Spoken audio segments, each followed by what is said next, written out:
नमस्कार, KP news के Karnataka bulletin में आपका स्वागत है। मैं हूं अश्विनी आपके साथ। चलिए एक नजर डालते हैं आज की अहम सुर्खियों पर। बसवा कल्याण के राजेश्वर तालुके में नेशनल हाईवे 65 पर एक्टिवा और स्कॉर्पियो वाहन के बीच टक्कर, एक की मौत। सीएम सिद्धरामैया का ध्यान 2025-26 के बजट के लिए राजस्व घाटा अनुदान प्राप्त करने पर। भाजपा नेता विजेंद्र ने केंद्रीय मंत्री अमित शाह से मुलाकात की। कर्नाटका में पार्टी को मजबूत करने के लिए उनका आशीर्वाद मांगा। कर्नाटका के पीडब्ल्यूडी मंत्री सतीश जारकिहोली ने कहा, कांग्रेस आलाकमान अगले केपीसीसी प्रमुख पर फैसला करेगा। कर्नाटका में शराब की बिक्री 34.5 करोड़ के कठिन लक्ष्य के मुकाबले घटी।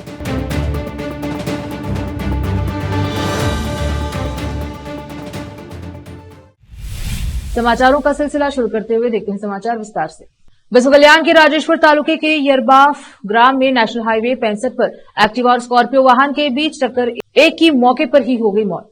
इस संबंध में प्राप्त जानकारी के अनुसार यारबा ग्राम में हाईवे पर जा रही एक्टिवा को स्कॉर्पियो वाहन ने पीछे से टक्कर मारी, जिससे वाहन पर सवार बबीता की मौके पर ही मौत हो गई और प्रकाश नामी व्यक्ति गंभीर रूप से घायल हो गया, जिसका उपचार हुमनाबाद के एक निजी अस्पताल में किया जा रहा है। इस हादसे में स्कॉर्पियो वाहन में रहे किसी को नुकसान नहीं हुआ है, मात्र स्कॉर्पियो वाहन के चालक को कुछ छोटी चोटें आई हैं, जिसका इलाज हुमनाबाद के सरकारी अस्पताल में किया जा रहा है। हालांकि मौके पर मौजूद रहे लोगों में महिला की मौत होने से आक्रोश देखने में आया है।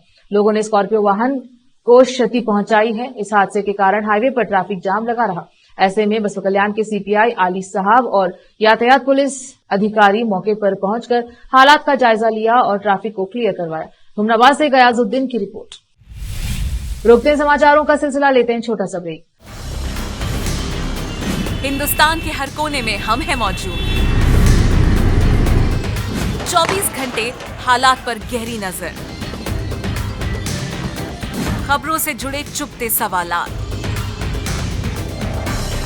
और आपको दिखाता है धार्मिक, सामाजिक, राजनीतिक, लोकल और इंटरनेशनल न्यूज की सबसे बेहतर कवरेज, जो आपको रखती है हर पल बाखबर। देश और दुनिया भर की खबर के लिए देखते रहें केपी न्यूज 24/7। ನಮಸ್ತೆ, ನನ್ನ ಹೆಸರು ಅಶ್ವಿನಿ. ನಾವು ಮಹಾರಾಷ್ಟ್ರದಿಂದ ಬಂದಿದ್ದೆವು. ನಮ್ಮ ಮದುವೆಯಾಗಿ 14 ವರ್ಷ ಆಯಿತು, ಮಕ್ಕಳಾಗಿರಲಿಲ್ಲ. ನಾವು 4-5 ಸಲ ತೋರಿಸಿದೆವು. ಬೀದರ್, ಬಸವ ಕಲ್ಯಾಣ, ಔರಂಗಾಬಾದ್, ಹೈದರಾಬಾದ್ ಎಲ್ಲ ತೋರಿಸಿದೆವು. ಎಲ್ಲಿ ಮಕ್ಕಳಾಗಿರಲಿಲ್ಲ. ಇಲ್ಲಿ ಬಸವ ಕಲ್ಯಾಣ ಜೀವನ್ ಜ್ಯೋತಿ ಹಾಸ್ಪಿಟಲ್ ಬಂದಿಲ್ಲ. ಮೇಡಮ್ ಟ್ರೀಟ್ಮೆಂಟ್ ಇದ್ದು 1 ತಿಂಗಳಿಗೆ ನಮ್ಮದು ಸಕ್ಸಸ್ ಆಗಿದೆ. ಐದು ಟ್ರೀಟ್ಮೆಂಟ್ ನಮ್ಮ ಮಗ ಹೊಟ್ಟಾನ. ಈಗ ಮಗನಿಗೆ 1 ತಿಂಗಳಾಯಿತು.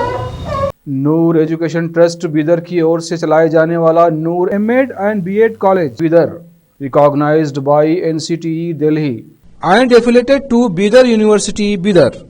Admission are open for the academic year 2023-24.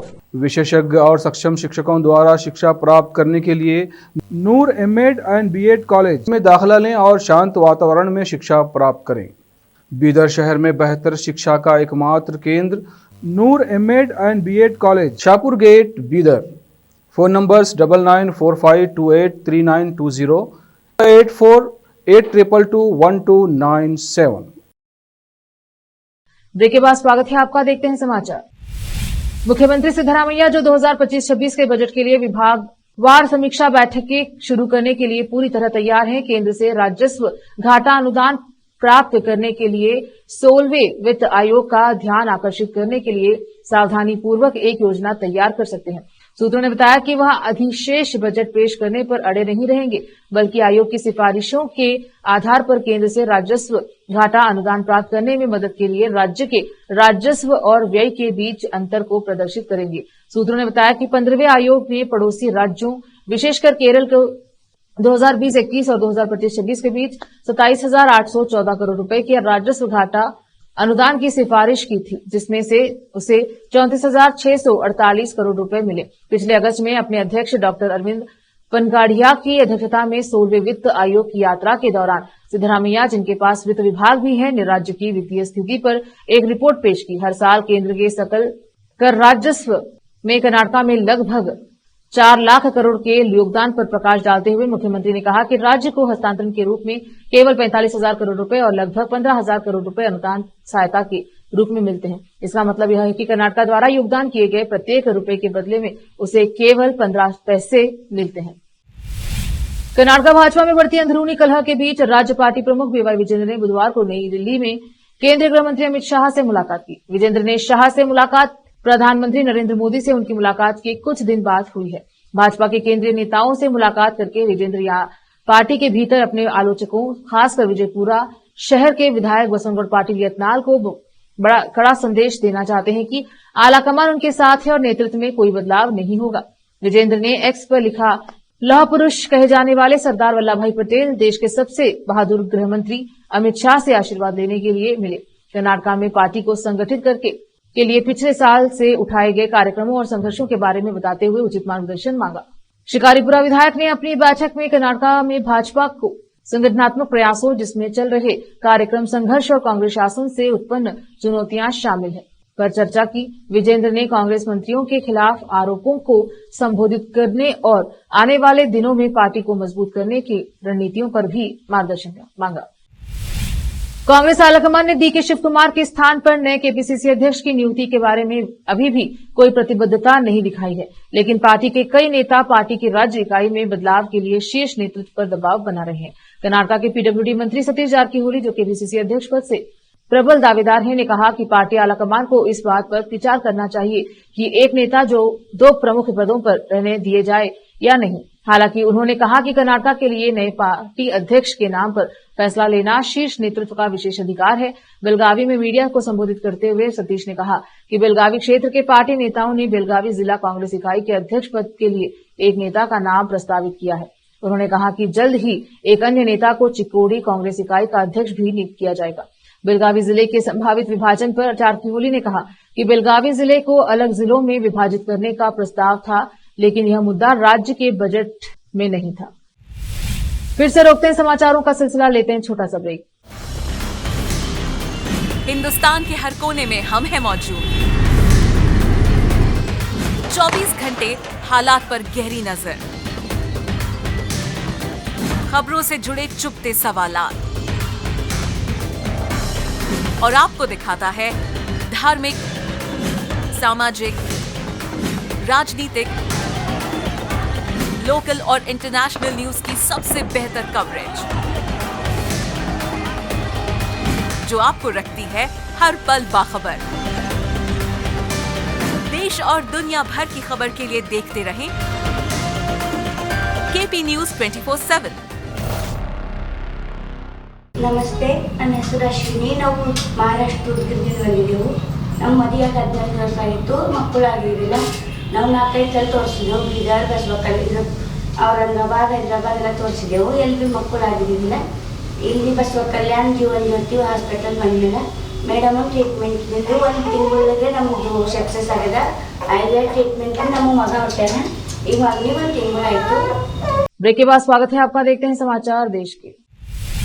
Karnataka में शराब की बिक्री में पिछले वित्त वर्ष की तुलना में पिछले साल गिरावट देखी गई। आबकारी विभाग के आंकड़ों के अनुसार पिछले साल अप्रैल से दिसंबर के बीच विभाग ने 2024-25 के लिए 38.525 करोड़ रुपए के राजस्व लक्ष्य के मुकाबले 26.633 करोड़ रुपए एकत्र किए, जो लक्ष्य का 69.13% है। वित्तीय वर्ष 2023-24 में विभाग ने 34.500 करोड़ रुपए के राजस्व लक्ष्य के मुकाबले 24.455 करोड़ रुपए एकत्र किए थे, जो लक्ष्य का 73.78% था। राज्य आबकारी कैलेंडर में दिसंबर को सबसे अधिक उत्साहवर्धक महीना माना जाता है, क्योंकि क्रिसमस और नए साल की पूर्व संध्या के आसपास शराब की बिक्री चरम पर होती है।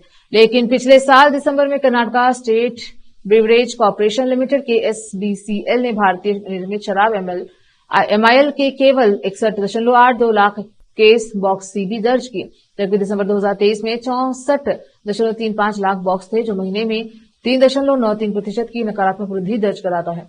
एक केस बॉक्स में लगभग 9 लीटर शराब होती है। आधिकारिक आंकड़ों के अनुसार के SPSCL ने 2024 में अप्रैल से दिसंबर के बीच 527.82 लाख CB बेची, जबकि 2023 में इस अवधि में 533.26 लाख CB बेची गई, जो 1.02% की नकारात्मक वृद्धि दर्ज करती है। कर्नाटक के मंत्री प्रियंक खरगे ने गुरुवार को भाजपा नेताओं पर सिविल ठेकेदार सचिन चाल आत्महत्या मामले के लिए उनकी उन्हें दोषी ठहराने का आरोप लगाया। हालांकि उनका इससे कोई संबंध नहीं है। पत्रकारों को संबोधित करते हुए ग्रामीण विकास एवं पंचायत राज्य मंत्री ने कहा कि सचिन पांचाल और संतोष पाटिल के आत्महत्या मामले में कोई तुलना नहीं है। संतोष पाटिल की 12 अप्रैल 2022 को पिछली भाजपा सरकार के दौरान उडुपी के एक होटल में कमरे में आत्महत्या कर ली थी। खड़गे ने कहा, संतोष पाटिल ने स्पष्ट रूप से भाजपा सरकार में तत्कालीन ग्रामीण विकास एवं पंचायत राज मंत्री के.एस. ईश्वरप्पा का उल्लेख किया था, जबकि पांचाल मामले में सुसाइड नोट में मेरा नाम कहीं नहीं है। फिर भी भाजपा एक गैर मुद्दा उठा रही है। मंत्री ने जानना चाहा, क्या भाजपा ने पाटिल के परिजनों को मुआवजा दिया या उनके परिवार के सदस्यों को नौकरी दी। बेंगलुरु पुलिस ने आईटीबीटी मंत्री प्रियंक खड़गे के खिलाफ विरोध प्रदर्शन के दौरान शौचालय की दीवारों पर पोस्टर चिपकाने के लिए सीटी रवि और चलवड़ी नारायण स्वामी सहित 13 भाजपा नेताओं पर कर्नाटक खुला स्थान अधिनियम के तहत मामला दर्ज किया है। हाई ग्राउंड्स पुलिस ने सभी 13 नेताओं को हिरासत में लिया और पुलिस सब इंस्पेक्टर शशिधर ई वनूरा की शिकायत के आधार पर एफआईआर दर्ज की। कुछ देर बाद उन्हें छोड़ दिया गया। पुलिस ने नारायण स्वामी, सीटी रवि कुमार, उमेश शेट्टी, शिव कुमार, किरण कुमार कसाले, हर्ष हिगड़े, वेंकट करुणाकर, नागेश प्रशांत और यदुवीर राजेंद्र मूर्ति को हिरासत में लिया। एफआईआर के अनुसार संदिग्धों ने कथित तौर पर रेसकोर्स रोड पर माधवनगर जंक्शन पर मंगलवार दोपहर करीब 1 बजे इकट्ठा होकर रास्ता रोक लिया। उन्होंने प्रियंक खड़गे के खिलाफ नारे लगाए और उन पर एक सिविल ठेकेदार की आत्महत्या का आरोप लगाते हुए उनके इस्तीफे की मांग की। नई दिल्ली में कर्नाटक के विशेष प्रतिनिधि टीवी जयचंद्र ने कहा कि राज्य सरकार जल्द ही प्रधानमंत्री मोदी से संपर्क कर राज्य और केंद्र सरकार की योजनाओं के तहत शुरू की गई विभिन्न आवास परियोजनाओं पर 18% जीएसटी हटाने की मांग करेगी। जयेंद्र ने आवास परियोजनाओं पर समीक्षा बैठक में हिस्सा लिया था, जहां आवास मंत्री जमीर अहमद ने जयचंद्र से इस संबंध में अपील की थी। जयचंद्र ने संवाददाताओं से कहा कि 18% जीएसटी के कारण लाभार्थियों में मकान निर्माण के लिए 1.5 लाख रुपए अतिरिक्त देने पड़ते हैं, जो आर्थिक रूप से कमजोर वर्गों पर बोझ है। जयेंद्र के अनुसार राज्य में 2865 झुग्गी झोपड़ियां हैं, जिनमें से 635 बेंगलुरु में है। राज्य सरकार ने इन झुग्गियों के विकास के लिए 3682 करोड़ रुपए खर्च करने का प्रस्ताव रखा है। समीक्षा बैठक के दौरान उन्होंने केंद्र सरकार को यह संदेश देने का फैसला किया। जयचंद्र ने यह भी बताया कि पीएम आवास योजना के तहत उनका लक्ष्य 45,124 घर बनाने का है, जिसमें से उन्होंने 8,287 घर पूरे कर लिए हैं। 31,626 घर निर्माणाधीन है। फिर से एक नजर आज के मुख्य समाचारों पर। बसवा कल्याण के राजेश्वर तालुके में नेशनल हाईवे 65 पर एक्टिवा और स्कॉर्पियो वाहन के बीच टक्कर, एक की मौत। सीएम सिद्धरामैया का ध्यान 2025-26 के बजट के लिए राजस्व घाटा अनुदान प्राप्त करने पर।